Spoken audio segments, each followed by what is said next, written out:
नमस्कार, आपका स्वागत है मन की आवाज़ न्यूज़ में। मैं अमृत सैन और आप देख रहे हैं मन की आवाज़ न्यूज़। आइए हम ले चलते हैं आपको मंडल के परमहंस बाबा कुटिया, जहां पर कन्हैया महिला मंडल की तरफ से श्रावण मास के पावन पर्व पर भगवान श्री महादेव महाकाल को अर्पित करते हुए लोकल भजनों की धूम मचाई जा रही है। महिला मंडल के सदस्यों ने बताया कि हम पूरे श्रावण मास यहीं पर इसी तरह से भगवान श्री महादेव को अर्पित करते हुए भजन करेंगे।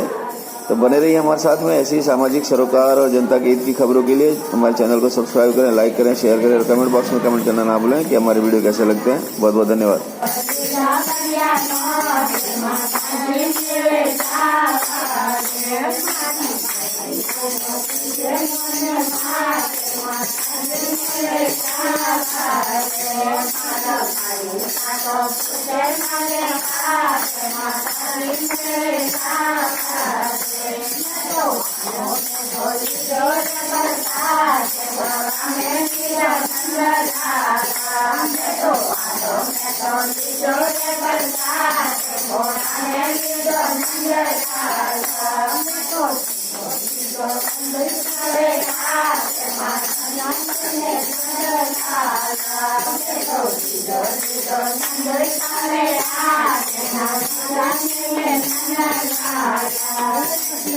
Yeah.